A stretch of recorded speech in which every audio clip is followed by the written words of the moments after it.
Hello everyone, welcome to this YouTube channel learn T life. इस video में हम 44th squadron of Indian air force के बारे में डिस्कस करेंगे। तो चलिए वीडियो शुरू करते हैं। जल्दी से वीडियो को लाइक कर दीजिए और चैनल पर नए हैं तो जल्दी से चैनल को सब्सक्राइब कर लीजिए।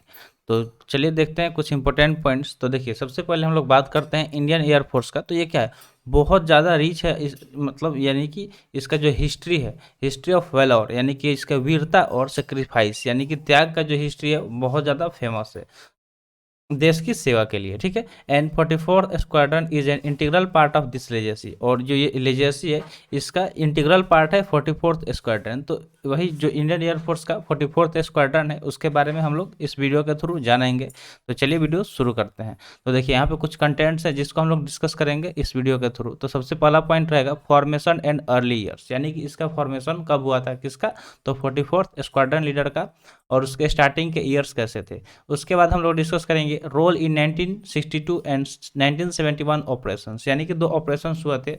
एक तो पहला कौन सा हुआ था, 1962 वाला और 1971 वाला। तो इसमें जो 44th इंडियन एयरफोर्स का स्क्वाड्रन था उसका क्या रोल था। उसके बाद हम लोग बात करेंगे इंडक्शन ऑफ IL-76 एयरक्राफ्ट, यानी कि जो IL-76 एयरक्राफ्ट है उसके इंडक्शन के बारे में डिस्कस करेंगे। और उसके बाद से नेक्स्ट पॉइंट रहेगा रोल इन IPKF ऑपरेशन, और एक IPKF ऑपरेशन था उसके बारे में डिस्कस करेंगे। और लास्ट रहेगा हमारा टॉपिक ऑनगोइंग ऑपरेशन, यानी कि अभी जो ऑपरेशन चल रहे हैं उसके बारे में। तो ये सारे कुछ इंपॉर्टेंट टॉपिक्स हैं जिसको हम लोग इस वीडियो के थ्रू कवर करेंगे। तो वीडियो अंत तक जरूर देखिएगा, वीडियो आपके लिए काफ़ी ज़्यादा हेल्पफुल रहेगी। तो चलिए देखते हैं। सबसे पहला टॉपिक है फॉर्मेशन एंड अर्ली ईयर्स, यानी कि जो 44th स्क्वाड्रन है इंडियन एयरफोर्स का, इसका फॉर्मेशन कब हुआ था और इसके अर्ली ईयर्स में क्या क्या हुए थे। यहाँ पे पॉइंट्स दिया गया है कि जो 44th स्क्वाड्रन था वो उसका स्थापना हुआ था 6 अप्रैल 1961 को। कब हुआ था, तो 6 अप्रैल 1961 को हुआ था। इक्विप्ड विथ AN-12 एयरक्राफ्ट, जिसमें क्या हुआ था, AN-12 एयरक्राफ्ट को उसमें रखा गया था। The personal of the squadron receive their training in Ukraine in the east while USSR इन दिसंबर 1916। और जो उसके पर्सनल्स थे, यानी कि उसमें जो भी मतलब सैनिक थे उस स्क्वाड्रन के, वो कहाँ से ट्रेनिंग लिए थे, तो यूक्रेन आप तो सुने ही होंगे, रशिया यूक्रेन दोनों के वार की वजह से काफ़ी ज़्यादा यूक्रेन फेमस हो गया। तो जो वहीं पे USSR यानी कि यूनाइटेड स्टेट ऑफ सोवियत रूस था, वहीं पे वहाँ पे ट्रेनिंग कराया गया इन पर्सनल्स का। ठीक है, कब, तो दिसंबर 1960 में।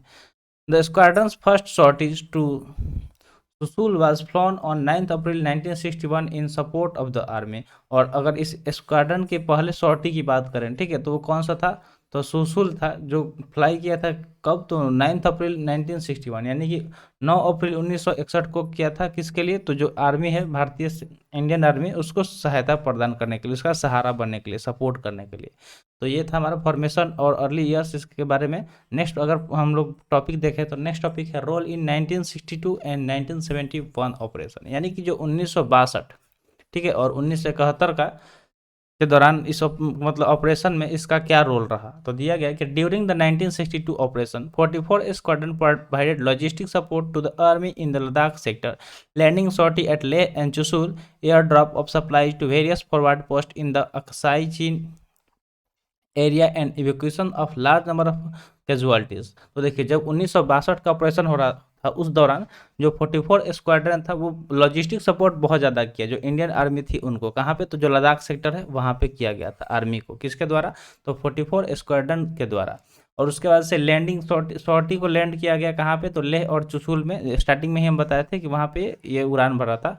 और एयर ड्रॉप भी सप्लाई किया गया था अलग अलग पोस्ट पे, ठीक है, जैसे कि अक्साई चीन एरिया हो गया, वहाँ पे भी किया गया था। और evacuation of large number of casualties, और जो भी वहाँ पे कैजुअलिटी थे उनको वहाँ से बाहर निकाला गया था, इवैक्यूएट किया गया था। इवैक्यूएट मतलब क्या होता है, बाहर निकालना। जैसे मान लीजिए कि युद्ध वगैरह होता है तो जो वहाँ के आम जनता होते हैं उनको वहाँ से निकालना होता है, ठीक है, ताकि उनको क्षति ना पहुँचे। इन 1971 ऑपरेशन, तो ये था 1962 का। अब 1971 का हम लोग बात करते हैं कि उस ऑपरेशन में क्या हुआ था।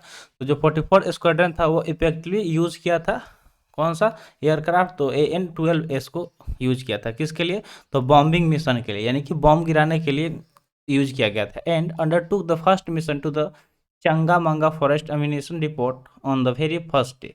और जब सबसे पहला दिन था वहाँ पे उसने क्या किया था कि जो पहला मिशन था चंगामंगा फॉरेस्ट एम्यूनिशन, उसे डिपोर्ट किया गया था। किसके द्वारा, तो 44th स्क्वाड्रन के द्वारा। नेक्स्ट अगर देखें तो नेक्स्ट पॉइंट दिया गया है, it was awarded the battle honour for the 1971 operation, making it the only non fighter bomber squadron in the IAF to receive this distinction. और उसके बाद से क्या गया था, इसे अवार्ड दिया गया था, किस अवार्ड से सम्मानित किया गया था, तो बैटल ऑनर से सम्मानित किया गया था। किसके लिए, तो जो 1971 का ऑपरेशन था उसके लिए, क्योंकि यही एक ऐसा नॉन फाइटर बॉम्बिंग स्क्वाड्रन था जो क्या किया था, इस डिस्टिंक्शन को रिसीव किया था, प्राप्त किया था।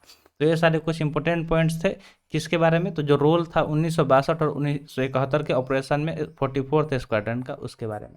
अब हम लोग बात करते हैं इंडक्शन ऑफ IL-76 एयरक्राफ्ट, यानी कि जो IL-76 एयरक्राफ्ट है उसको इसमें इंडक्ट किया गया था, लाया गया था कब, तो in March 1985 44 squadron bought the IL-76 aircraft into India, यानी कि मार्च 1985 में जो 44 स्क्वाड्रन है उसके द्वारा लाया गया, मतलब इंडक्ट किया गया कौन सा एयरक्राफ्ट, तो IL-76 एयरक्राफ्ट कहाँ पे लाया गया, तो भारत में लाया गया। ठीक है, it was formally inducted into the IF on 16 जून 1985, और फॉर्मली तरीके से इसको कब इंडक्ट किया गया, तो कब लाया गया, तो 16 जून को 1985 को इंडक्ट किया गया। किसको, तो IL-76 एयरक्राफ्ट को। The unit crest of 44 squadron portrays Himalayan geese, reflecting trans-quality and supremacy and the global reach of one of the largest transport aircraft in the inventory of the IAF। तो ये था induction के बारे में, किसके, तो IL-76 aircraft के बारे में। तो हम लोग ये चीज़ जान गए। तो आई होप आपको वीडियो अच्छा लग रहा होगा। तो वीडियो अच्छा लग रहा है तो जल्दी से लाइक कर दीजिए, और ऐसे इन्फॉर्मेटिव वीडियो पाने के लिए हमारे चैनल को सब्सक्राइब नहीं किए तो सब्सक्राइब कर लीजिए। अब नेक्स्ट टॉपिक यहाँ पे हम लोग डिस्कस कर लेते हैं। टॉपिक है रोल इन IPF के ऑपरेशन, यानी कि जो IPF के ऑपरेशन हुआ था उसमें क्या रोल था 44th स्क्वाड्रन का। तो दिया गया during the Indian peace keeping force, IPF का फुल फॉर्म भी आप लोग लिख लीजिएगा, Indian peace keeping force operation in Sri Lanka. कहाँ पे इसको किया गया था, इस ऑपरेशन को श्रीलंका में, जिसमें जो 44th स्क्वाड्रन था वो बहुत क्रूशियल यानी कि इंपॉर्टेंट रोल प्ले किया था इन ट्रांसपोर्टिंग मैन एंड मटेरियल्स, यानी कि लोगों को, यानी कि मैन को और मटेरियल को ट्रांसपोर्ट करने में, पहुंचाने में, including T-72 tanks and artillery guns in the early hours of 13 जुलाई 1987। और इसमें क्या क्या शामिल था, तो जो T-72 टैंक है वो और आर्टिलरी गन है, उन सबको वहाँ पे क्या किया गया था, ट्रांसपोर्ट किया गया था in the early hour of 30 जुलाई 1987, यानी कि 30 जुलाई जो था 1987 को उसमें ये पहुँचाया गया था।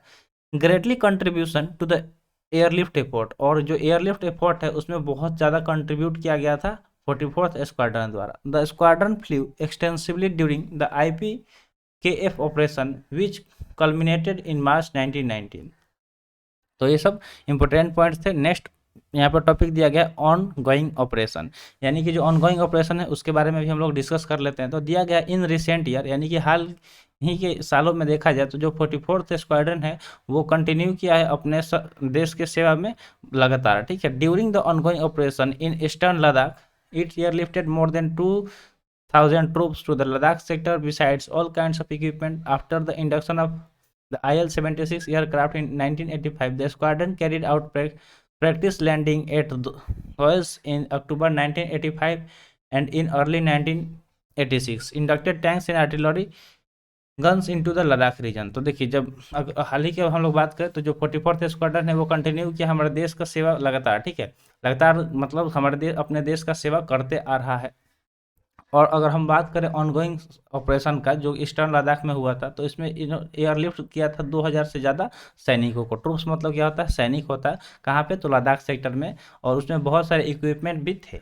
उसके बाद से अगर हम बात करें जब इसमें इंडक्शन हो गया था IL-76 एयरक्राफ्ट का, कब हुआ था, तो 1985 में भी हम लोग पीछे बात किए। तो उसके बाद से बहुत सारा लैंडिंग तो इसको भी मतलब कैरिड आउट किया 1985 के अक्टूबर में और अर्ली 1986 के स्टार्टिंग के दौरान, जिसमें क्या क्या इंडक्ट किया गया, तो टैंक और आर्टिलरी गन को लद्दाख रीजन में इंडक्ट किया गया, यानी कि लाया गया। तो आई होप आपको सारे पॉइंट समझ में आ गया होगा। तो आज के लिए इतना ही, आज का वीडियो यहीं पर समाप्त हुआ। वीडियो कैसा लगा कमेंट सेक्शन में जरूर बताइएगा, और ऐसे ही इन्फॉर्मेटिव वीडियो पाने के लिए आप हमारे चैनल को सब्सक्राइब कर लीजिए। तो मिलते हैं फिर अगले वीडियो में। जय हिंद।